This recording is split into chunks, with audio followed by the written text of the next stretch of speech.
What's up, guys and gals, and welcome to Veve Vibes, where I love talking all things Veve NFTs, speculation, and of course the market. So yeah, San Diego Comic-Con I feel like was a pretty big success for Veve, and I welcome all the new users that have come over from San Diego Comic-Con or people that saw it online or were there physically. Welcome to Veve. You guys will not regret being here at all whatsoever.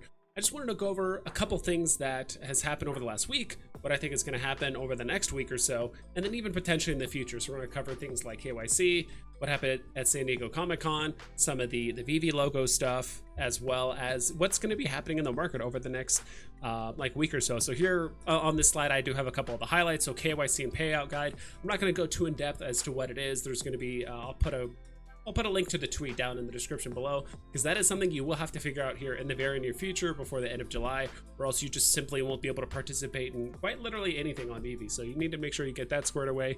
Of course, the Marvel Mighty booth there in the top right, and then Veve card there on the bottom left that David and Dan were handing out to some of the people that were there, which is awesome. And then of course in the bottom right, I do have a picture of the ecomi wiki market on Veve. So go ahead and go to the next one. Yeah, the Veve KYC payout system. So I might actually have to like move my screen here just a little bit, make sure I select both of these. Just go and move myself up there. So KYC and all that stuff, unless you're brand new to the platform, you guys already know, July 30th at 11:59 p.m. So basically 1 minute into July 31st, KYC or the payout, you have to be KYC'd on your account, or else you can't play drops.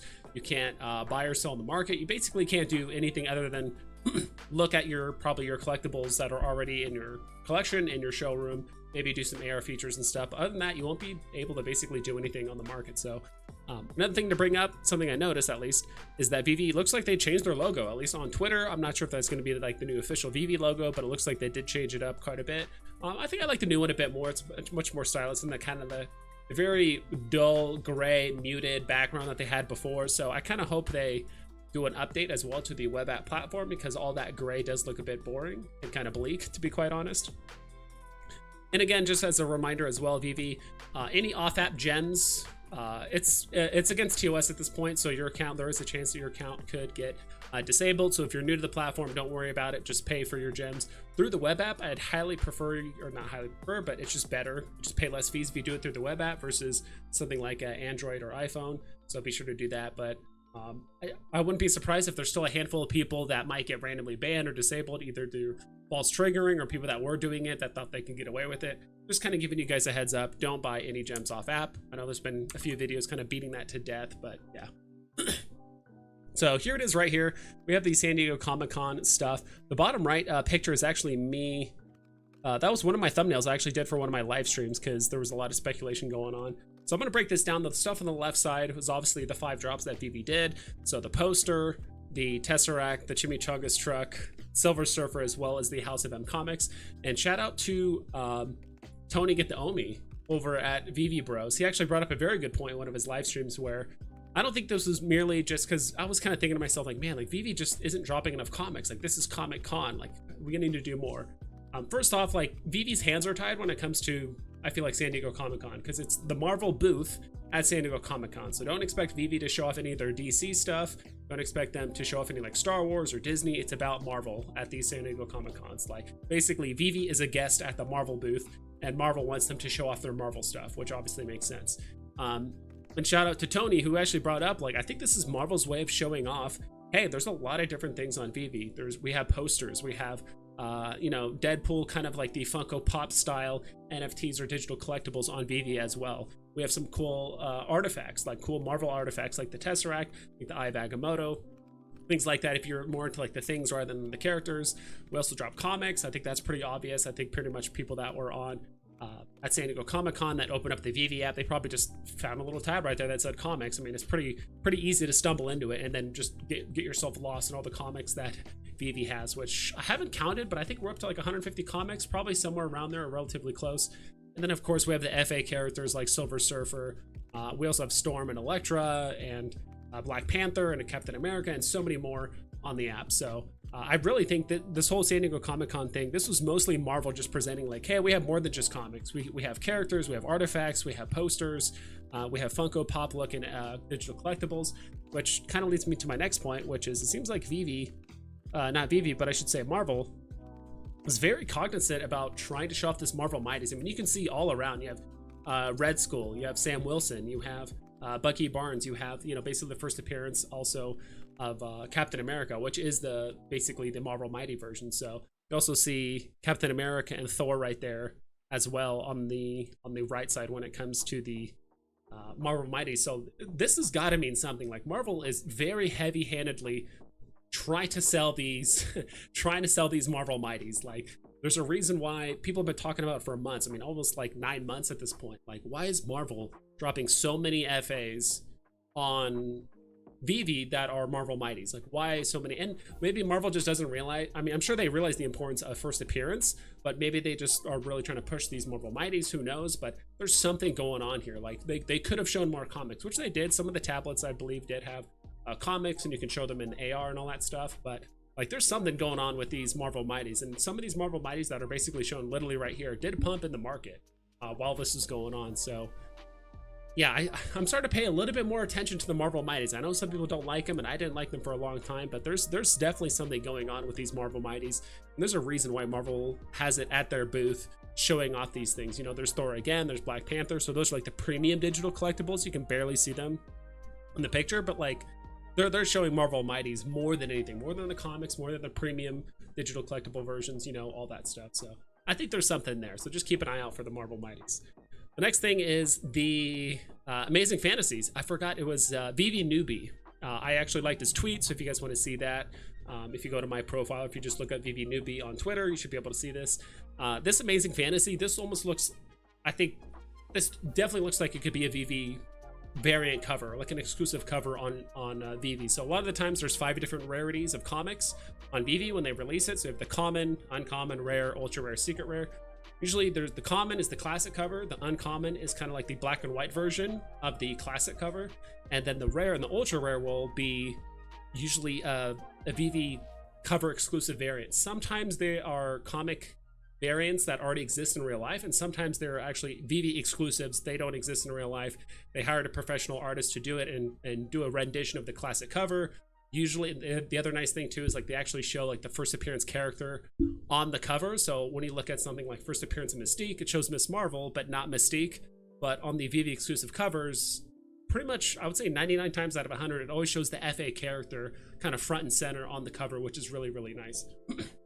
So something like this right here looks exactly what a ultra rare version of Amazing Fantasy would look like, in my personal opinion, because I don't think they want to make the rare and ultra rare look different. I think they want to make it as respectable and as similar to the classic cover as possible. So I do like this rendition of it. So I just like that tweet. I don't think it's surprising that this was kind of teased at the Marvel booth, that, you know, Amazing Fantasy August 1st, it could happen. It's very likely to happen. It's the 60th anniversary.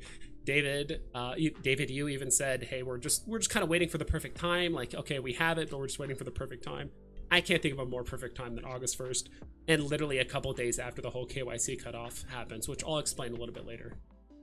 Last but not least, right here on the right side, we have the Infinity Gauntlet. This is one of the things that Marvel teased at. I think this is like an actual gauntlet that's worth like $25 million or something like that, because there's like real gems and all this stuff about it is very, very expensive. And on top of that, there was an interview, a very brief interview, almost just kind of like an interaction, that Randy Chavez had at the Marvel booth, or just with David at the convention, asking him like, hey, what do you think about the Tesseract and all this stuff? David just kind of said like, yeah, you should buy it. And I think it was Alex G that might have came up from behind while they were talking. He said like, yeah, we're not dropping these for no reason. So just that little interaction alone really caused the Eye of Agamotto's to quite literally go up probably 300%. Like the secret rare was going for 130, flew all the way up to 500 gems at one point, or like 450-ish. And then the rare went from like 15 gems all the way up to 77. So things really, really took off. And I think just surely because of the gauntlet, the combination of David and Alex's kind of comment and all that stuff. So most people are speculating that we could get an airdrop. What I think is most likely going to happen is that, look, if you have all 6 of the stones, and I think actually another point was that the Eye of Agamotto, the rare and the secret rare, if you actually combine those 2 mints together, it equals the exact amount of mints that the Tesseract has, which I believe was 8,100 mints, or no, 8,610 or something like that, 8,610 mints, something like that. So it's just not a coincidence. Like there's a reasoning behind it. So a lot of people were buying up the Eye of Agamotto rare and ultra, secret rares, as well as some of the Tesseracts. Last I checked, Tesseracts are about 32 gems, so slightly above box price for the most part. But what I think is most likely going to happen is that you're going to have all 6 gems in order to get airdropped a gauntlet. Now, there could be 2 gauntlets because, I mean, right now we only have 2 of the 6 stones, so we still have a long ways to go before we can get all 6. And we could have more, you know, let's say the Soul Stone dropped, whatever. And there's 3 different versions of it, kind of similar to Eye of Agamotto, and you have to collect the version. So there could be a version of the gauntlet that says, look, if you have any, as long as you have all the stones, it doesn't matter which rarity, you get this gauntlet. But if you have all the stones plus the secret rare variants, and you have, you know, like the Eye of Agamotto, if you have the rare and the secret rare, you have everything that is needed for the Infinity Stones, you get airdropped the highest rarity or the most rare version of the Infinity Gauntlet. And that would be something very, very special. That's something that would be incredible on the app. So yeah, lots of speculation. I know I spent a ton of time on this page, but there was just a lot to talk about. There was so much coverage on the San Diego Comic-Con stuff that I'm sure there's still even things that I've missed that I have yet to cover. But those were kind of like the main highlights that at least I've noticed, which is basically Marvel's doing an amazing job highlighting all the different things that they're showing on the app. So not just comics, but the collectibles, the artifacts, the posters, all that stuff. Heavy emphasis on Marvel Mighties, and then some speculation between Amazing Fantasy and the Infinity Gauntlet. So next thing is that Fro ecomi, he was on my stream the other day. He talked about how he got an autographed business card, both from Dan Carruthers and David Yu, and on the back there was a promo code that gave you essentially the golden Veve logo, which was on the app here. It looks like this. It is a secret rare, and it's absolutely amazing. So huge shout out to Fro ecomi for sending me those pictures.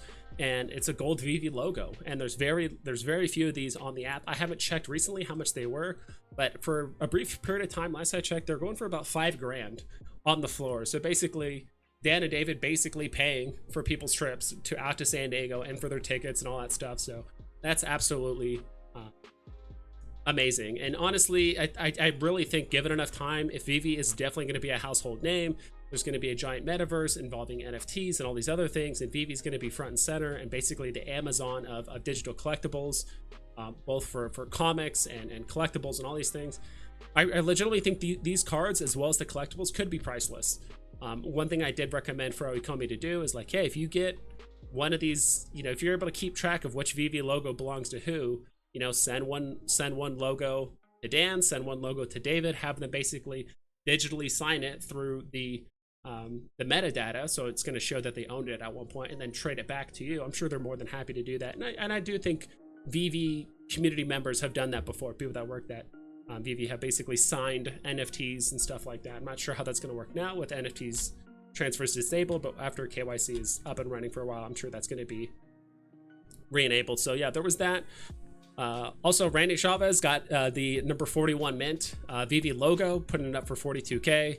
Again, I kind of talked about how the logo is awesome and how it's already pre-autographed. I mean, Randy Chavez is arguably the most well-known Veve content creator on the platform. He's one of the OGs. He's been here for a long time. The dude streams damn near every day talking about ecomi and Veve. So yeah, awesome guy. Check that out.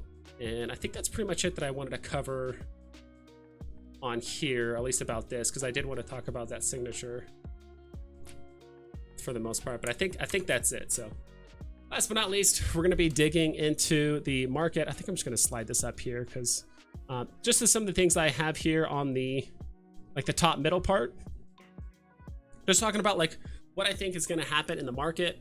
So we could get over the next few weeks or even months, whatever it is, we could just see what we've been typically seeing over the last 6 months, just a steady decline. Yeah, there's going to be some hype pieces like you see Eye of Agamotto here, where it's just a speculative buy, or there's a single tweet or an announcement or an interview or whatever it is, and then all of a sudden everyone just hops on the FOMO bandwagon and just buys it up as much as they can, which FOMO is a very strong thing on Veve. If any of you guys have been on Veve for a while, FOMO meaning fear of missing out, that you know, when something's announced or teased or something could happen or an airdrop, people are like, oh, I don't want to miss out, so I don't want to buy it. Honestly, when like the secret rare Eye of Agamotto was at like 200 gems, when it went from 130 to 200, I'm like, I don't want to buy it, it's already pumped, I'm not going to touch it. And that thing just kept on running and running and running and going, and that thing just did not stop. So maybe I should have bought it, but that's just personally not my style. or we could have some things here. And I think this is the most likely scenario, to be quite honest, which is things are going to be trending, at least especially on the comic side. I do think the collectibles in the grand scheme of things will still kind of start gradually trending downward.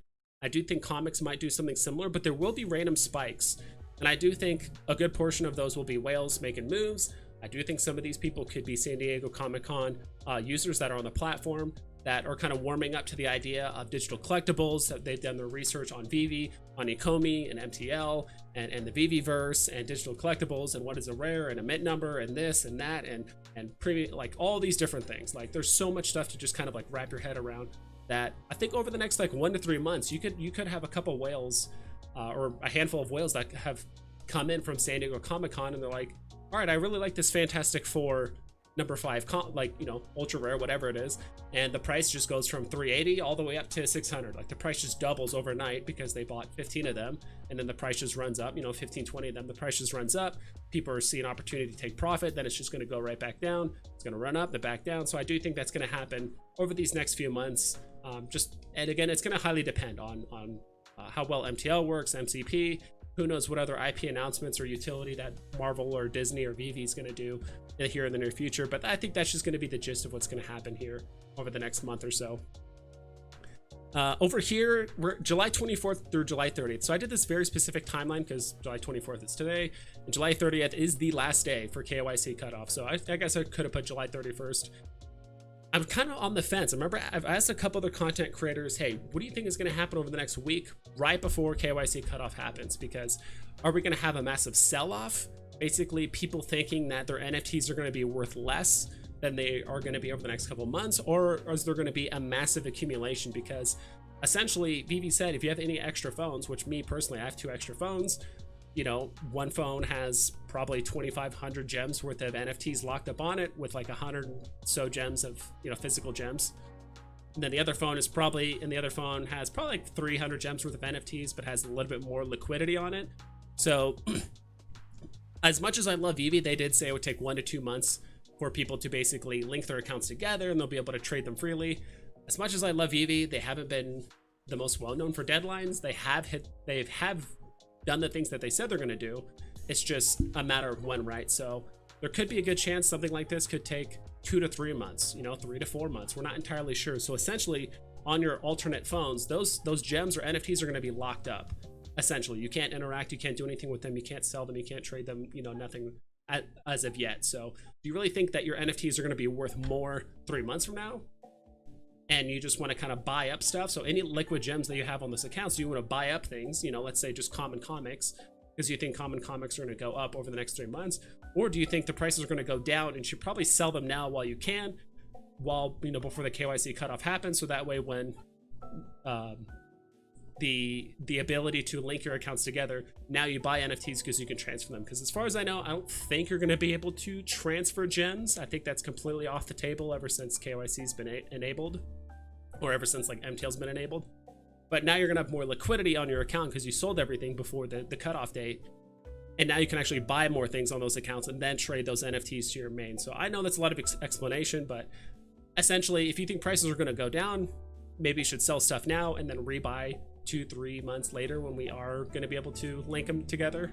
Or if you think prices are going to go up, do you want to start buying stuff now with any liquidity that you have on your alt accounts and then go from there? Also, another thing is AF15 will be announced. That will obviously crash the market. How aggressively, how much? Some NFTs are going to be more affected than others. Not entirely sure, but if AF15 is announced for August 1st, as long as they follow their same formula, it could pretty much be not announced any later than July 30th. So on the KYC cutoff date, Veve could announce, hey, we're doing Amazing Fantasy 15 August 1st. When August 1st rolls around, if you're not KYC'd, you can't even play the drop. So I think that alone is going to get rid of a lot of the bots. It's going to make it a little bit easier for people to get the drop. But at the same time, there's going to be a lot of people going for that drop as well. So a big highlight for it. The other thing I want to talk about is August 30th. So what's happening August 30th?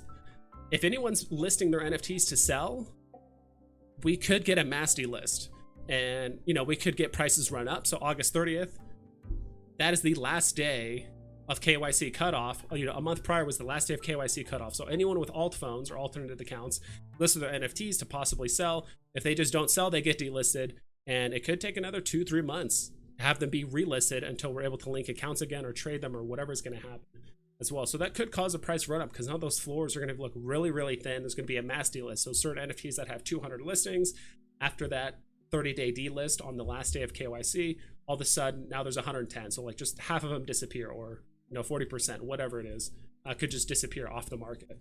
So it could cause a price run up. But I think in some cases, and for some collectibles, it's not going to happen to too many, but some NFTs could just disappear forever. So there could be people with bot accounts or extra phones or whatever it is that either forget about their accounts. There could be bots out there that just people just giving up on the accounts. They're like, all right, Veve's no longer profitable. I'm not going to KYC because I don't have the money, or I can't, fabricate an ID or do all this stuff. And they never sold the collectible because it never got bought because people kept on undercutting.